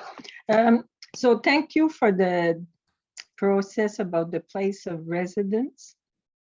I think that was really appropriate for me. But there's something else than security and support in the place where I live, is that there's a lot of conflict between landlord and tenants, between tenants, and sometimes I make a mistake and I get involved in it. Like I say one sentence that I shouldn't have said, you know, it's very touchy. Correct. So I took the Akashic records with one of Alara's guests. So I go into the records of the building and I try to bring in forgiveness and things like that. But it hasn't, I haven't seen the results yet. Okay. Yeah, and and it's not that you're not doing things that are helpful by doing that, but I'm going to give you maybe a different way of looking at what's happening with the conflict. So for most people on the planet right now, with these massive influxes of ascension energies and light, most people on the planet are not awake. They're sound asleep. And they don't want to wake up. It's the same as when we're sound asleep in our beds and we're really comfy, cozy, snuggled in, and someone tries to wake us up abruptly. It's like, no, no, no, I want to sleep. Leave me alone. I'm sleeping. So a lot of the conflict that you're describing, what I'm being shown is about, really is them being agitated they just want to sleep. They don't want to wake up. And what they're doing is they're projecting that agitation. You know, the mind creates a story for the agitation, right? So we have a conflict with, it must be your fault that I feel this way. And then we start that, right? And it's not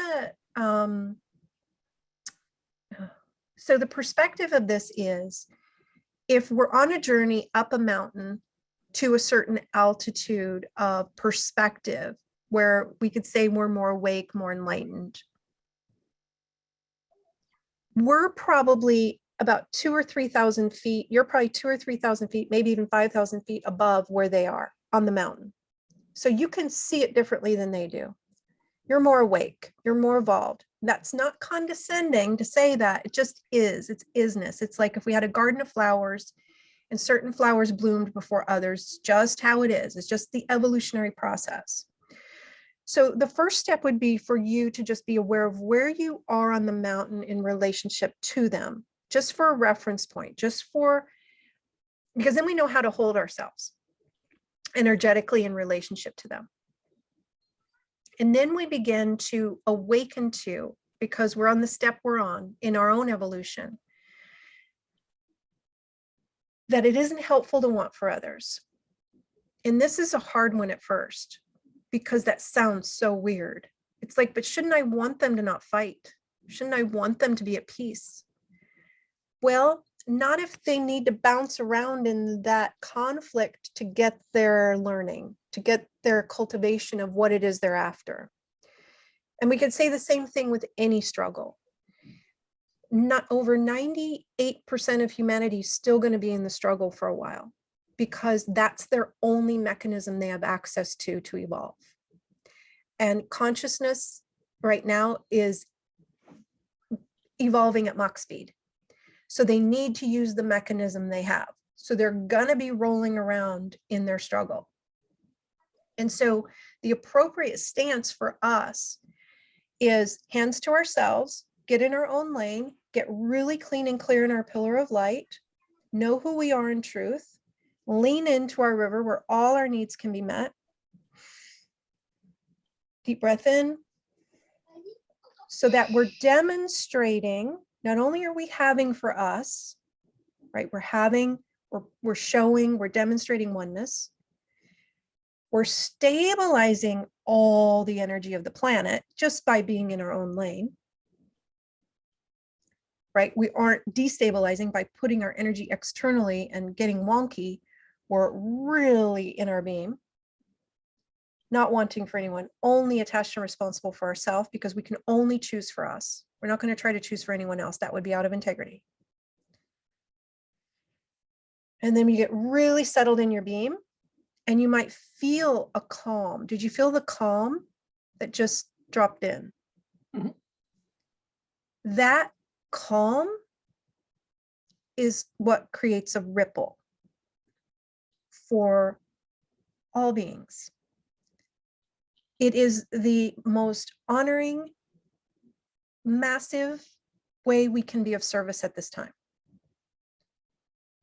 Because that pulse, that ripple of calm that you and others just did, and very simple, but very powerful, it stabilizes everything. It's like you're in the eye of the hurricane, so to speak, right? Because the storm's going on around you, but you're the calming force, literally. Now, we're not doing it to be an effect on others. We're doing it to be in integrity. We're doing it to be in the divine design of what we were created as, which is only attached and responsible for ourselves. That's the template of oneness. Now, it doesn't mean we don't show up in support of others as a reflection of the support they have going on inside themselves. But first step, when we're in this new leg of our journey, this new learning, this cultivation of the sovereignty, of the oneness, of the, oh, I don't want for others because that's equivalent to trying to choose for them. And as soon as I want them to not be fighting, oh, I just stepped out of my lane and now my energy's going out here. And now I'm wonky and now I'm not stabilizing anything. And so we regroup, we reset, we ask our higher selves to bring all our energy back to us, clean it, recalibrate it, reweave it back in our pillar of light, return all responsibility back to them for themselves. They can fight if they want. I'm not going to get attached or responsible to their conflict. They're working it out. They're doing their thing. They're getting stronger in their own way. It might look ugly, but that's not my job, right? It's kind of like you said, it's like, oh, I kind of got involved. And so it's like, we can actually just hold our energy on ourselves, for ourselves, in that pillar of light. And that is a stabilizing force. That is the most benefit for everyone involved, including you. And so we're going to help you do that now in an energetic way with this particular situation. And just inviting you at the level of your higher self, body, Davis, higher self, and teams to work with the energetic fields and the guides to return all responsibility back to everyone and everything. And everybody here can do this too. Back to humanity, back to anyone, back to family, back to neighbors, back to coworkers, anyone that's in conflict or struggling. Return all responsibility back to them where they have the capacity to receive it. Send all the appropriate energetic information you have because you're aware that they're in conflict. And that's the first indicator that you have energetic information for them.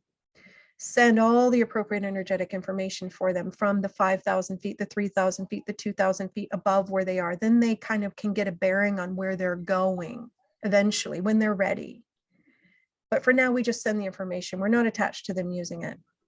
Inviting you, your body, your teams to return all responsibility, send information, and then retrieve all your energetic fabric of wanting, desire, will off of them, clean it, recalibrate it, reweave it back on you, clean and clear. Return any of their bundles back to them, that because as soon as we take responsibility for someone else, they will start to download their bundles to us. Why? Because we just declared ourselves as their source. As soon as we want for them, energetically, we take responsibility for them. And now it's literally broadcasting, I am your source. So they will start to download, unload all their messy that you don't want in your mirror, in your energetic fields. So inviting you, your body, your teams to return all that back to them, send appropriate energetic information where they have the capacity to receive it. Again, that's their energetic weights for them to lift. We don't want to rob them of that fuel. Give it back, send information. And then when it's complete, balance and stabilize, update all grids, all reference points, all ways in which you perceive and are perceived, shake out, reboot. And just notice if you feel a little different. Okay. So it's the hardest thing to be in this, but think about how the ascended masters hold their energy. If they're in the presence of those in conflict, they don't try to intervene or do something about it. They just stand and model who they are. They just be in their light. Why? Because the same reason a glass of water, if it's next to a glass of water that's vibrating at a higher frequency, will start to vibrate at the higher frequency.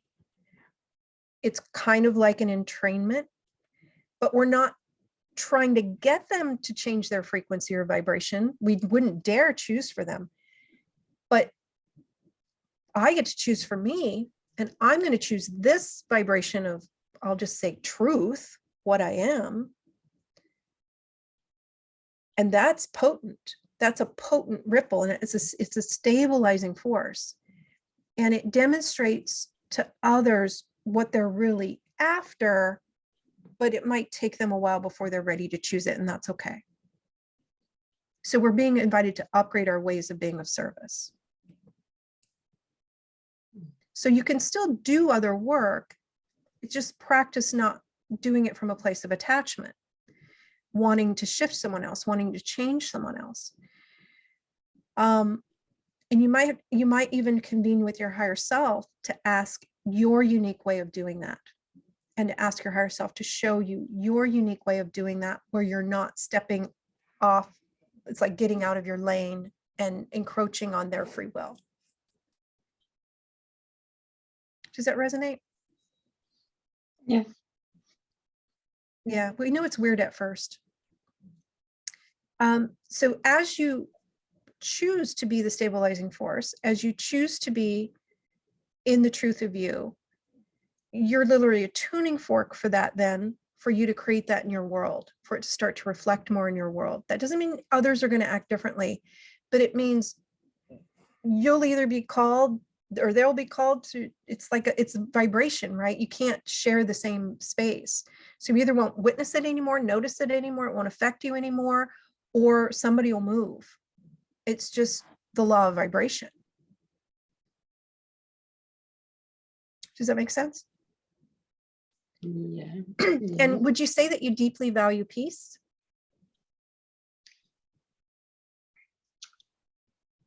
Yes. Yeah. So focus on then, oh, my peace is inside. I'm going to activate it there. And if I've given my fabric of peace away, I'm going to get all that back. Clean it, recalibrate it, reweave it around me so it can reflect more in the mirror. So the guides are saying you actually have mastery of peace. So take some time over the next few months to just retrieve all that peace, that fabric of peace back on you, because it doesn't work for anyone else anyway. What do they mean by I have mastery of peace? You're really good at it. You're really good at being peace, at demonstrating peace. And you deeply value it. That's how you know it.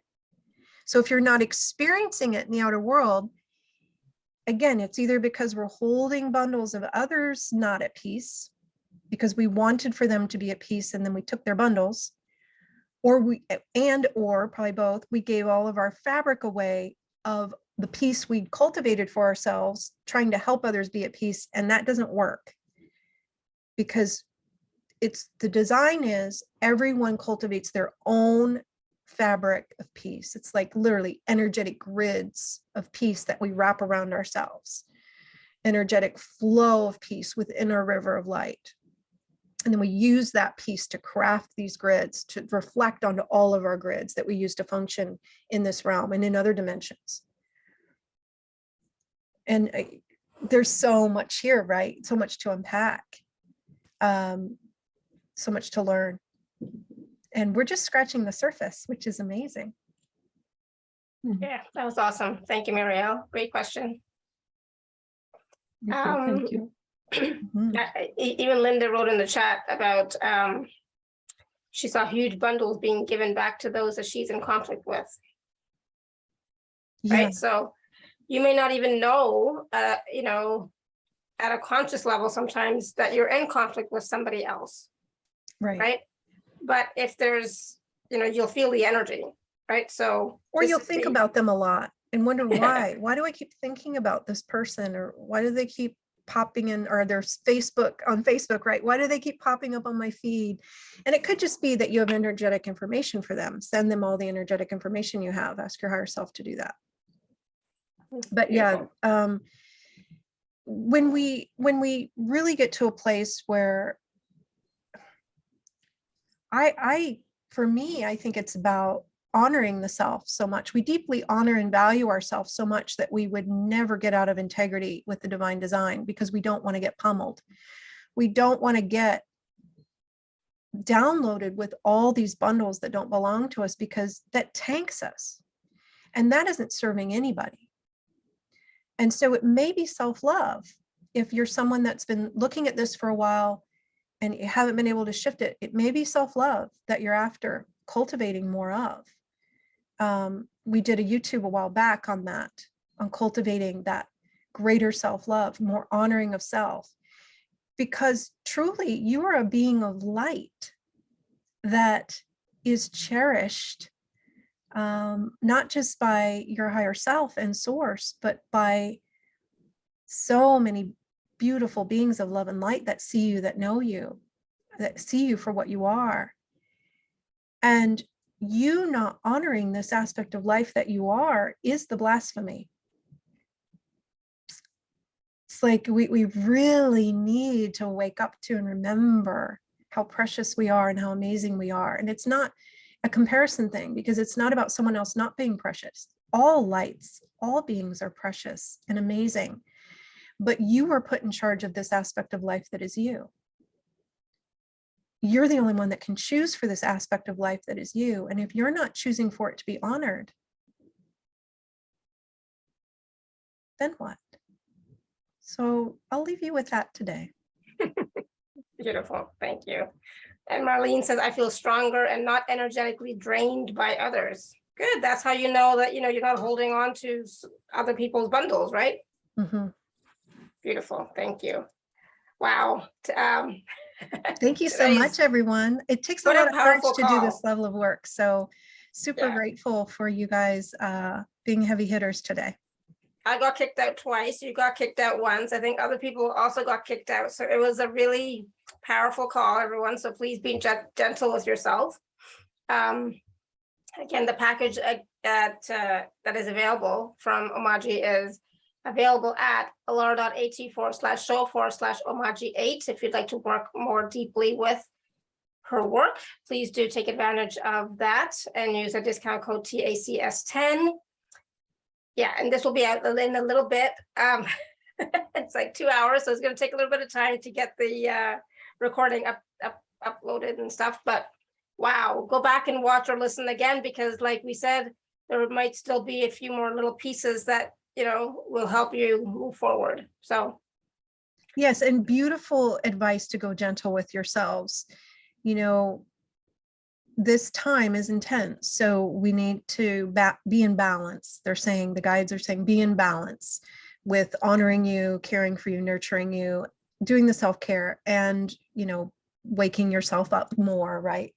Practicing and cultivating the new tools. So there's a way to do that in a balanced way. So they're just inviting you to welcome that for you. Yeah, and a little bit every day, just to be consistent, just to do a little bit every day if you can. Well, and for me, I used to write sticky notes and just put them everywhere to remind myself I was one with source. Whatever it is you're in the process of really wanting to remember, put a sticky note. My connection is within me. My freedom is within me. Whatever it is. Yeah. Because then we're remembering to think those thoughts and to have those perspectives. So it's find your own ways. We can be creative. Thank you so much, everyone. Thank you. And thank you, everybody, for all your questions, comments, feedback. Thank you so much. Until next time, may you continue to be blessed with an abundance of joy, peace, love, happiness, prosperity, and radiant health. Sending you all much love and blessings always. Bye for now. Bye.